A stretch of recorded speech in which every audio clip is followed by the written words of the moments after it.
This clip is a great example of how split field coverage works. On the two receiver side, we are going to be playing cloud. We've got a condensed set. Even though the ball is in the middle of the field, these two receivers are really tight. They're probably about 5 yards apart from each other, which is going to get us into checking into cloud. Now, the reason why we like cloud here is because when we get these when these two guys get close, we get these type of routes. We get something like this, okay, where these guys are rubbing each other. You may get the kind of the curl with the bubble. You get all those different kind of rubs and high lows to that. So when we have a tight end and we have a Y off, we need to make sure that we can cap that vertical. So this is safety, and because we have a wide split, now we're going to make sure that we are in sky, or we're going to be in quarter. So with a tight end, we're going to make sure he's going to cut the flat. Okay, he's got the vertical seam. He's going to cap number 2. And then he's going to cap number 1. And what it really ends up turning into with this kind of a split is 4 lock. Where on the other side, we're playing our press cloud, or as other people call it, palm. So let's start with the cloud side up top. So at the snap of the ball, you can see 2 was going to work out. Now this is more of a squat technique. So against this team in particular, we wanted to play squat because a lot of the times these out routes were just to clear us out so that they can get something in underneath. So this is a great job by the corner. Now this is also a great example of a sail technique. So what he's doing is literally opening up and sailing. Okay, now let's go from the beginning. Let's watch the safety. So the safety gets his step offs. Okay, he notices that the number 1's coming inside, so you can see that he opens up to him, and he's now anticipating working to the low hit. So as he does that, he's going to cap that curl route. Okay, linebacker needs to get a little bit more depth to get into that vertical hook, that seam area right there, but we're still okay. Let's watch that corner one more time. He's going to press.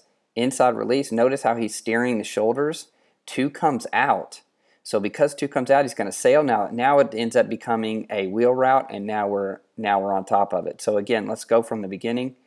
On the cloud side, safety opens up. He caps it. I would like him to screw down on that a little bit tighter, but he ends up, because it's a little bit overthrown because the quarterback has to rush, he ends up hitting the guy, and the ball's out. But again, great job by the corner. Let's go to the very beginning. We'll watch that one more time before we go to the sky side. So again, corner sails out. He stays on top, works to the end phase. That's a great job. Okay, let's come down to the sky side now. All right. So we really have about 3-on-1 right here, and then he basically has him man-to-man. Now he's gonna have an open stance, and he's gonna be inside alignment, especially with this wide stance. He's thinking, okay, something's coming in. I'm either getting a slant or I'm getting the post. Now, because we have a vertical alignment here, and this was a passing threat. Now, if he was not a passing threat, I'd have him move out here to the hash and really play hash support. But because he was a vertical threat, now we really have to lock down on him. And again, we're playing more of that 4 lock scheme. So as the ball is snapped, you can see that we're getting our slide steps by the corner, and he's going to end up man turning. Now, I would prefer a zone turn. But because he ends up man turning, I tell those kids, if you play it. Now he's fast enough that he can recover, but again, I would like him to zone turn and kind of fade into that receiver. Okay, notice how the linebackers are beating him up. The outside linebacker, because he doesn't get a flat threat, it just kind of sits. I would like him to keep that vertical stem on that tight end. But if you notice, look at the safety just popping his feet and playing catch coverage right here. This is a great example of kind of catch coverage. And the outside linebacker's playing underneath. You've got the hook player walling the tight end, and then you've got a vertical cap by the safety. So again, this is a great example of how you can play that split field coverage against a set like this.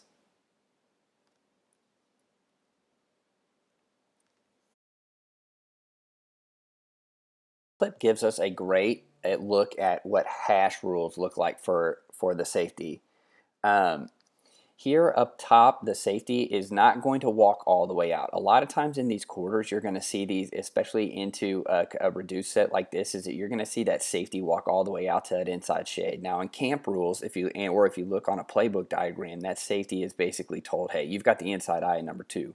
The issue with an oversplit like this, and the reason why I call it an oversplit is because this is like a Baylor split. Okay, he's about 2 yards on top of the numbers. He's about 2 yards on the bottom of the numbers. So what we're doing is even though this is in the middle of the field, they are really pushing everything out.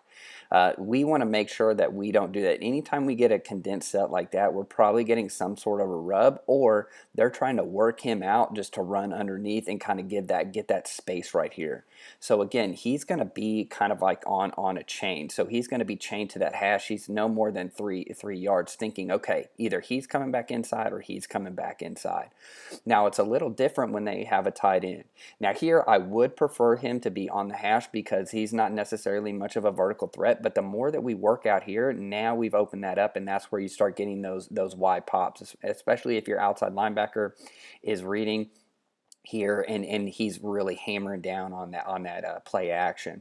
So now we've got kind of what we have, a 4 lock over here. He's still close to that hash. He's on the outside edge of him. It's not like he's getting inside of a tight end. He's going to sit on that outside, knowing that if he goes flat right now, we have an outside backer, that if he goes vertical, we're going to get that hammer from that vertical hook player right here. Now the corner, I would like him to be a little bit more inside. Now I usually tell my kids that, you know, hey, if we're on the bottom of if they're on outside the numbers, we want to make sure that we're definitely inside the numbers. So I would actually prefer him to be on the top of the numbers, and the reason why is just spacing. Okay, it's the same kind of concept with the safety. Would really like him to be inside, but let's focus on the safeties here. So as the play begins. As the play begins up top, you're going to see that safety kind of step off. He's going to pedal weave with the athlete, keeping his eye on his triangle. Now his triangle is the receiver to the quarterback. Okay, now he's going to track the ball. The ball's actually thrown behind the receiver, and he's going to actually cut off the receiver. So it looks like he loses his contain, but the ball is already out, and he's reading the receiver and the quarterback at the same time. So as he's doing that, he sees the ball thrown, he's planning, and he's driving on the ball, and that ball ends up going right behind the receiver. Let's look at the safety to the bottom. Okay, this is a great example of when we get what I call post control. Is that we get a block, so we're going to end up getting blocks here and blocks here. So once he IDs that that's a block, then he's going to open up into the post and help this guy out over here. So let's take a look at that for the sky safety. Pop, pop. Now he opens up. Now he opens up. He sees that this is a vertical, so he's going to work that way, which is a great job. So what we want is we have a sandwich here, and then we should have him holding the inside here. So even though we have middle of the field open, we're going to try and keep the door closed. So I'll let the play run from the beginning.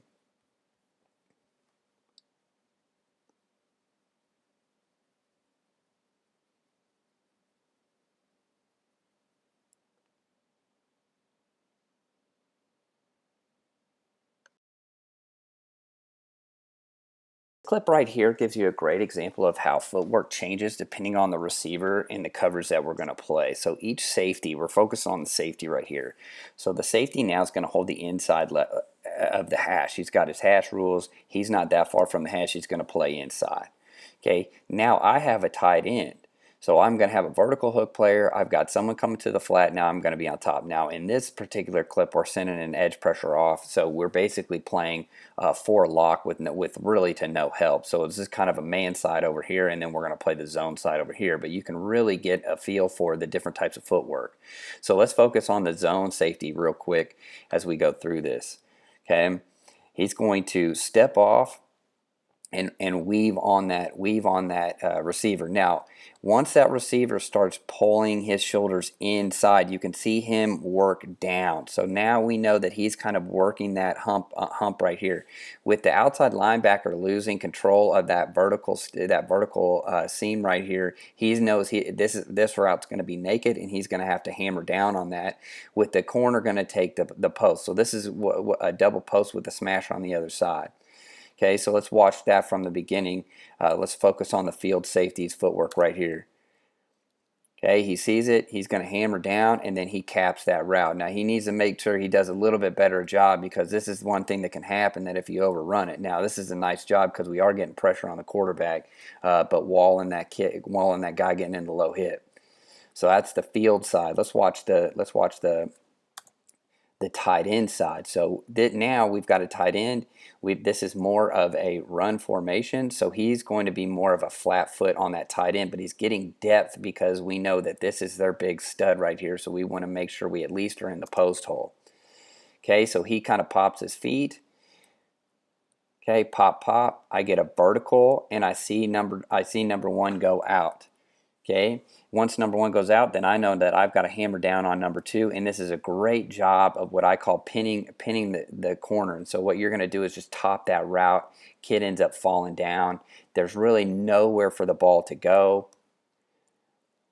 and the blitz ends up hitting home, and we end up getting a sack. So again, that's a great example of how to play the different safety positions depending on the formation.